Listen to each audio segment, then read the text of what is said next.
question. Parce qu'elle est effectivement 7,3% de chômage, 3,5 millions en catégorie A pour l'emploi, et puis des emplois non pourvus, et le fait que si on n'a pas une manœuvre étrangère, il y a des jobs qui n'existent plus.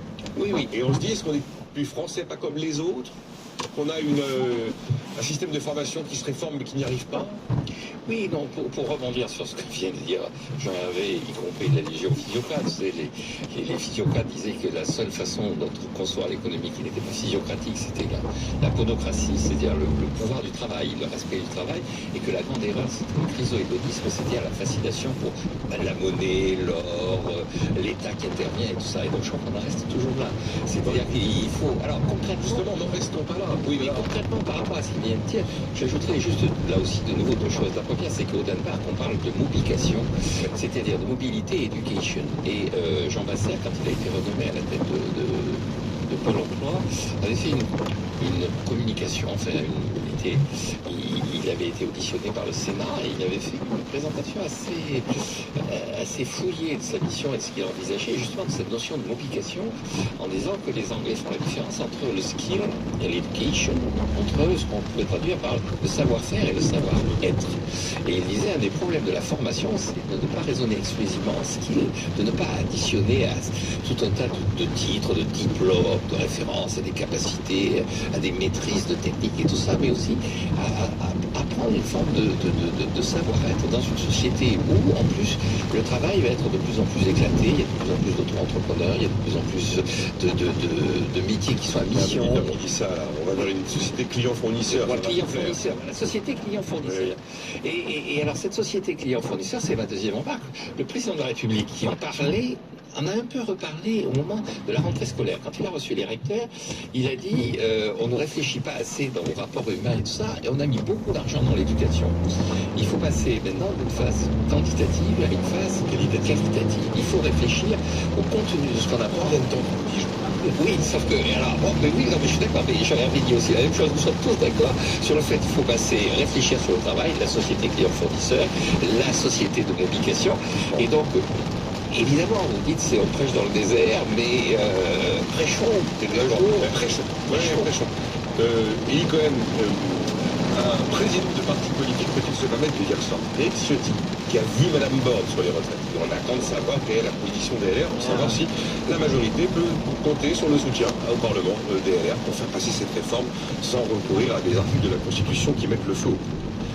Nous refusons d'aller à 65 ans tout de suite de manière brutale. Éric Ciotti, s'il parle à des gens peu renseignés, se disent on va passer à 65 ans l'été prochain. C'est terrible. Je trouve que c'est pas vrai. Pour moi, c'est vraiment le pire de la politique politicienne. De la politique politicienne, c'est dire une contre-vérité. Le projet de réforme du gouvernement n'est bien sûr pas de passer à la retraite à 65 ans donc matin. Il y a n'importe qui, c'est ça. Et pourtant, non, franchement, personne ne pense que c'est demain matin. Chacun sait que les réformes en France n'utilisent pas une logique de violence sociale. Chacun sait qu'on se concerte 6 ans avant de démarrer les concertations réelles. Donc non, on sait ce que c'est que le mode de fonctionnement français. Donc, ça ne sert à rien ce qu'il fait. Personne ne croit un seul instant que le gouvernement va faire passer l'âge légal de départ à la retraite demain matin à 65, premièrement. Deuxièmement, il cherche, ce faisant, à masquer le fait qu'au Sénat, le groupe des LR, M. Retailleau en particulier, fait voter chaque année, au Sénat, une résolution demandant au gouvernement de faire passer l'âge légal de la retraite à 64 ans et en allongeant la durée de cotisation, en allant au-delà de la réforme Touraine pour accélérer sa mise en œuvre, en allongeant le nombre de trimestres nécessaires pour avoir une retraite à temps plein.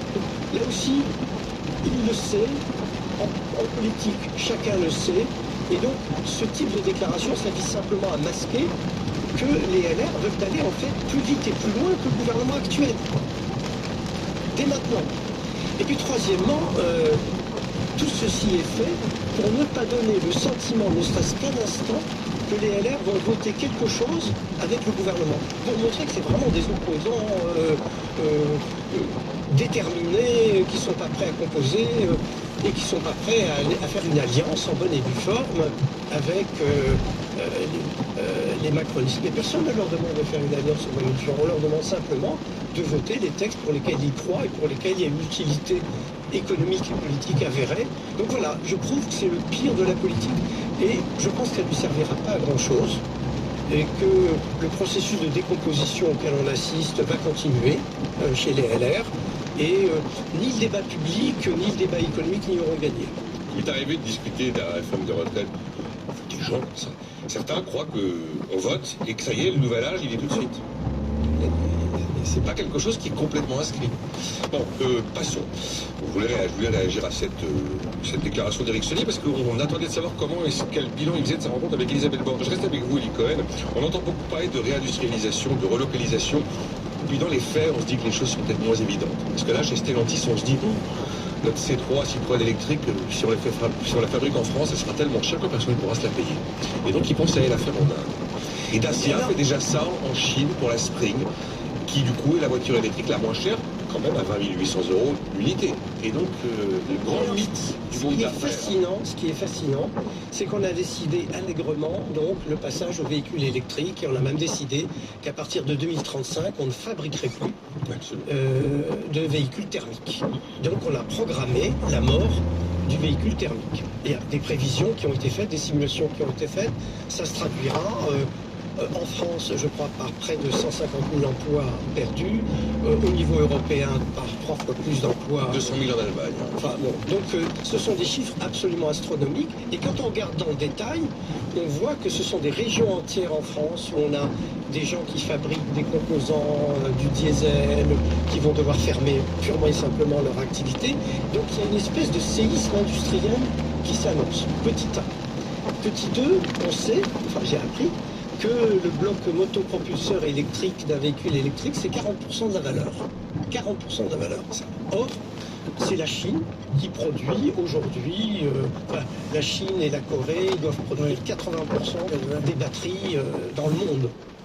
Hallucinant. Donc, on a programmé l'extinction d'une activité, l'arrivée d'une nouvelle activité, au moment où cette nouvelle activité est en fait quasiment monopolisée par la Chine. Donc, qu'est-ce qui se passe ? Troisième élément, j'ajoute, on veut favoriser la transition aux véhicules électriques. Donc nos gouvernements, le français, va subventionner le passage aux véhicules électriques au moment où il n'y a pas d'offres françaises véritablement disponibles. Donc on programme une situation d'effondrement de notre industrie, d'augmentation massive des importations de Chine en utilisant de l'argent public.